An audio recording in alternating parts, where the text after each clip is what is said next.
What's happening, fam? L.A.R. movement still moving. Book is entitled Lessons from a Non-Custodial Father, Amazon, Kindle, and Create Space. A link will be in the description box below as usual. This video is entitled Economic Self-Hate. This is gonna really hurt some feelings maybe, but I gotta say this. We talk about practicing self-hate a lot of times as far as aesthetics, you know. But we don't talk about it in a financial sense because, to be perfectly honest, your money is where your intentions are. You know, you put your money where your mouth is. And we have, as a group, for generations, have practiced economic self-hate. One of the, let's go back. The Negro Leagues was back in the day, and this idea between our people that the white man's ice is colder, we want to be integrated in their systems. You got to understand. I understand they say America is a melting pot, but economically it's not. You get what I'm saying? And that's one thing we knew, but we thought, you know, if this was about business and capitalism, if we integrate to the system, everybody comes together. But that's not how it was built. And so, you know, lesson learned. You know, we can say we actually tried that. You get what I'm saying? And it didn't work for us. So I will say that.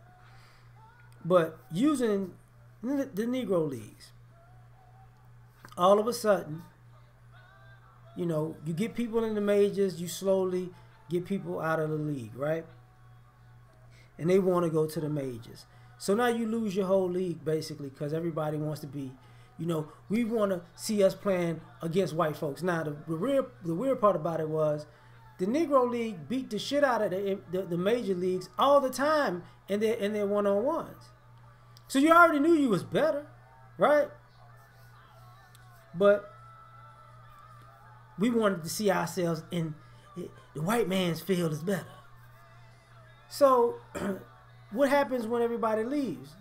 Jobs leaves, not just the players, not just the coaches. You know, the vendors, the parking lots, the hotels, because people forget, you know, all the black businesses that were surrounded in those areas. So we practice economic self-hate, right? And I'm going to fast forward all this up to now after a while, so just bear with me. The way we revisit history in a messed up way, where what winds up happening is we're talking about the civil rights movement as if all we did was march, but that's economic self-hate, because with the marches is what people talk about, but it was the boycotts that really pushed the movement because it was about money. The fact that we purposely and conveniently forget what really got Martin Luther King assassinated was his approach to the money. What really got him and Malcolm and the Black Panthers was on the same page because it was practicing self-love economically, and the country wanted us to practice self-hate, and we have, from this point on, you know, as Thurgood Marshall used to say, I'm an integrationalist. We integrated into an economic self-hate, and they talk about us not having industries. Well, here's a problem that we don't talk that we leave out. A lot of these industries that we look at other ethnicities that are not white and white folks are having businesses and business models that we basically controlled at least 40 years ago, 30 years ago. You know, who was the landscapers before all these Hispanic landscaping businesses? Us, right? You know, but you forget that, you know, your dry cleaners before the Asians, who was that? The corner stores, who was that? You know, all these small restaurants, the mom and pop spots that you like going to, the coffee shops, the donut shops. Who was that? The bakeries. Who was that? That was us. All the service industries. You forget of we had the network of black hotels from state to state, whether they were big or small. They still have some in existence today. But no, I want to see myself. I want to be in the Marriott. Oh my God. Oh my God. I want a Waldorf Astoria. Look at the ceilings. That type shit. You practice economic self-hate. And then you, well, how come we don't have any jobs if nobody hire us? You know, we don't talk about the people who inherited these businesses and gave them up. They sold them off. When you talk about all these non-black people in the black community who have been there for 20, 30 years now, we skip the fact of who did they buy those spots from initially? Don't worry, I'll wait. Because that's our economic self-hate. You know, let's move forward a little bit. Education. You know, HBCUs are where the bulk of our skilled labor comes from. But y'all act as though you go to a black college, white folks didn't stamp you as to be smart. But the bulk of your lawyers, your doctors, your engineers, where do they come from? Whether it's undergrad or grad, the bulk of them come from HBCUs. But you don't see, I want to send a kid around all them black hoes.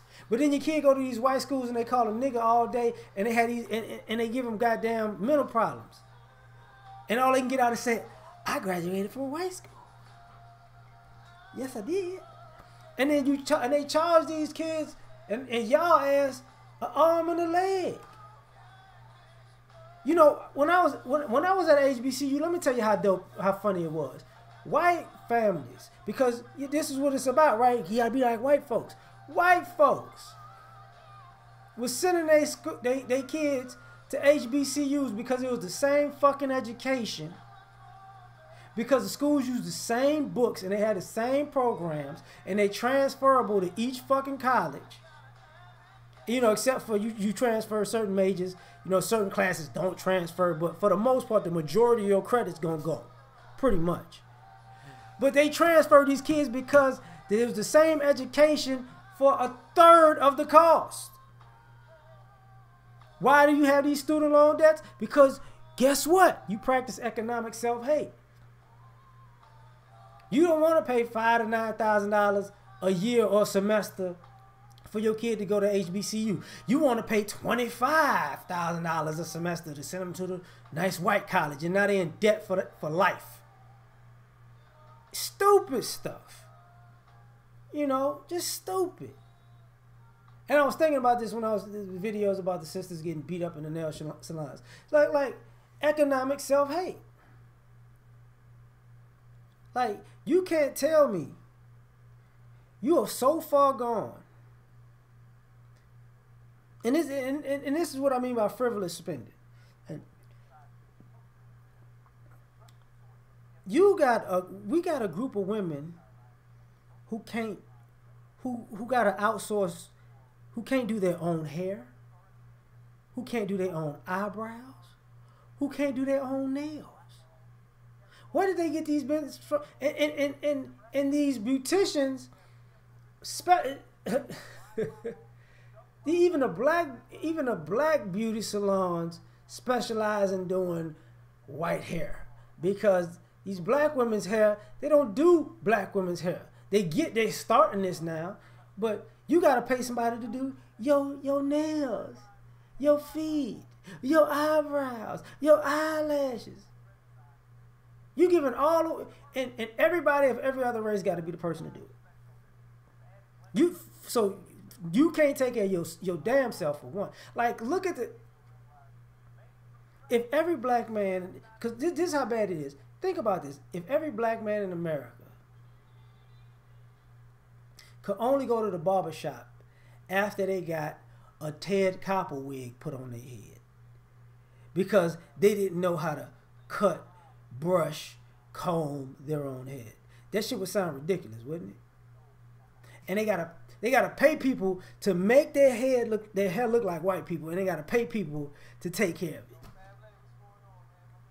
That's supreme laziness. And some of y'all be like, but even your hair braider, no shots at blacks who are not from America. Even most of these sisters hair braider. Where your hair braiders who braid black hair normally from? Africa.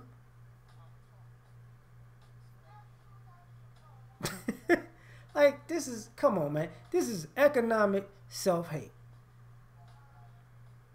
We want to go out. There are black businesses in every community now.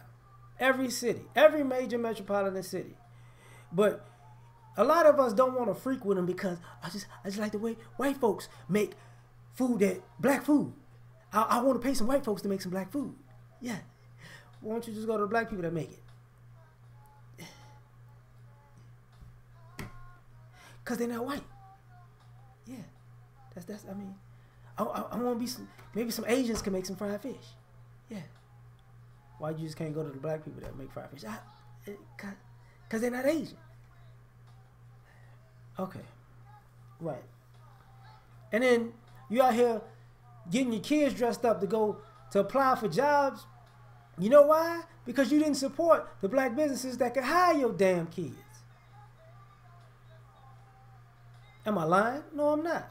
I mean, we talk about, you know, we diss ourselves to say how frivolous spenders we are. Y'all here buying Jordans. Well, shit, at least he black. I don't give a shit that his company works for that. And he's black. His brand is black. He employs black people. Guess what? I mean, fuck. Do you have a problem? You don't say shit about them Gucci shoes you buy, do you? You proud of them Gucci shoes? I ain't wearing Jordans. I got Balenciaga. Nah, I got some Prada shoes. I got Gucci's. Yeah, look at this Louis Vuitton wallet. I got a belt that costs $300. Look at that.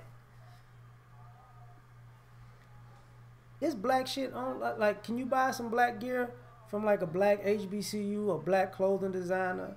You know, I don't give a damn what it is. Because if y'all didn't notice, even the pictures that I put up, guess what that picture was? That's a cardigan sweater, right? I'm promoting HBCUs. The last one was a Tuskegee. That one's a South Carolina State. I ain't stupid. You know, I stopped wearing hats really. So, but if I might wind up buying HBCU hats. I got sweaters. I got jackets. I got shirts. You know, might as well go ahead and get the hats. I mean, oh, and I got to get to this. Oh, I got to get to this. This is why I say we practice an economic self-hate, because we want to buy everybody else's product that's non-black. And it's easy for us to do so. But a lot of you motherfuckers gotta budget in buying something black. I don't know. It's only $5. I don't know where I'm gonna get that $5 from. Like, watch this. And I've did this before. I bought this whole damn. They had a little sale on the stuff. You know, if y'all don't know what this is, Black Sands, right? The Black Sands. I bought this. And I like this shit. I just kept this one in a wrap, in a casing. But I like this, man. Kamikaze, you know, Sun and Ivory, man, I like it. Right? I didn't go, ugh. Damn it. Why? That's what we gotta stop doing, you know. Bootlegging motherfuckers' albums and shit. You know, fire sticking black movies. Like I go pay for if it's a black movie, I'm going to the theater to see it. I'm gonna go see Spike Lee's movie in the theater. I'm gonna add to the box office, right? Equalize, I want to see that. Like if I watch something on Fire Stick, usually ain't no black people in it. I'm gonna be honest. If I watch it, you know, when I'm on Netflix, guess what I'm watching? Mostly, if ain't no black people in that bitch, I ain't watching it. My whole set, you know, when your name pop up, we recommend it. Be recommending a bunch of black shit. Because we practicing economic self-hate. Everybody, like, white people watch white people. White people invest in white businesses. You know, I go to black people's businesses who are small businesses, and they're not, you know, like, I'm going to get into this.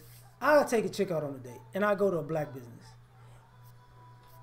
It may not be the best aesthetic place. Some of them are good, some of them are not. But chicks want to go, I want to go here, I want to go there. And they be going to these they want to go to these non-black businesses. Their food tastes like shit because I just want to be seen and take some pictures. This is how I be writing bitches off. I ain't even gonna lie to you. I don't, so many black people here, oh God. What, bitch? Okay. Food be good as a motherfucker. I said too many black people, oh God. Oh God. I was like, okay. This is the last motherfucking date, you asshole. You know, so we got to stop practicing economic self-hate, you know. Investing in kids who ain't shit over kids who gonna be shit.